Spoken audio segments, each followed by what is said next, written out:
Well, first of all, I would like to greet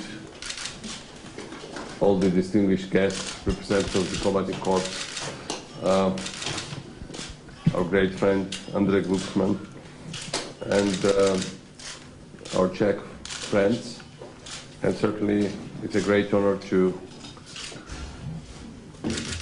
see today and to award Václav Havel, because all of us who value freedom, all of us who aspire to create something new, something different, to all the time do a renovation, we are all sons of Václav Havel.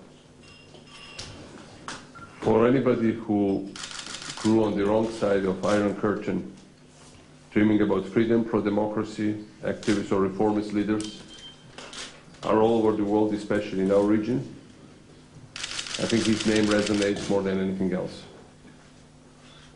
It's not, nor the fall of the Soviet Union was not the end of history, as some people thought. It was the beginning of history for all of us.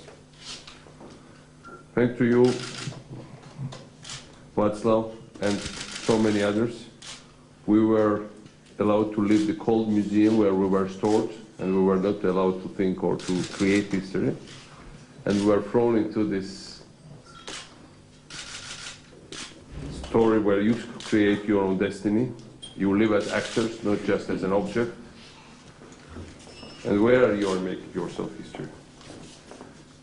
There were two ways to enter history after the end of Cold War War.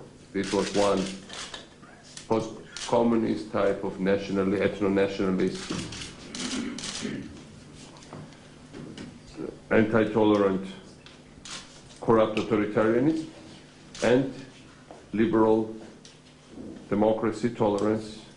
That's to say, I always say in all my speeches, the way of Slobodan Milošević and Václav Havel.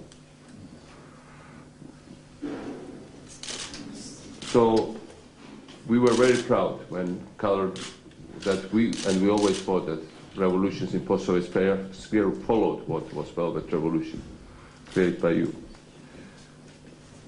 And it's not only, and even today, when you have activists like Tunisian activists who immolated himself in Sidi Bouazid starting the Arab Spring, I think it's an echo of Jan Palach, who killed himself in front of Soviet tanks in 1968. And I think in the same way, what will follow these revolutions will also be the follow-up of what you created for all of us. We have the highest Georgian decoration called Medal of St. George. And this is obviously a symbol of what Georgia stands for. I think Georgia is a country that incarnates the idea that no matter how powerful the evil might seem, no matter how many tanks, planes, money it might have, if there's a powerful idea and if there's an instinct to have freedom, free spirit will always prevail. I think your life is a life of free spirit prevailing over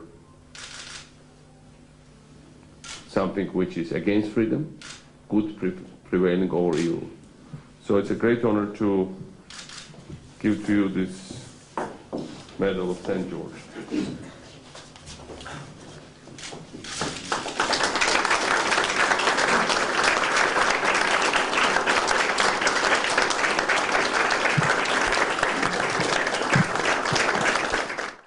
Pane prezidente, vážení přítomní, dovolte mi několik slov.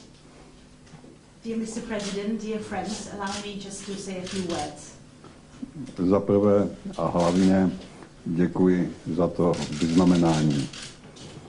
First of all, thank you very much for this honor presenting to me. Samozřejmě mě to těší a dojímá a zároveň si kladu otázku, zda si to zasloužím. Tu otázku si kladu při každé podobné slavnostní příležitosti. This, of course, is a real pleasure for me and it moves me very much And at the same time, I ask myself a question, do I really deserve it? This is something that I ask myself at every similar occasion like this. Já jsem byl poprvé a naposled v Gruzii před 44 lety. I was in Georgia for the first and last time, 44 years ago. Mám ale na tu zemi velmi živou vzpomínku. A i když jsem procestoval později jako prezident desítky zemí, nikdy na tu návštěvu Gruzie nezapomenu a nerozplyne se v těch zážitcích ostatních. But I have a very vivid memory of my visit, and I must say that even as a president in the capacity, I visited dozens of countries, and the visit of this particular country will never melt away and will never go away. I'll always cherish it in my heart.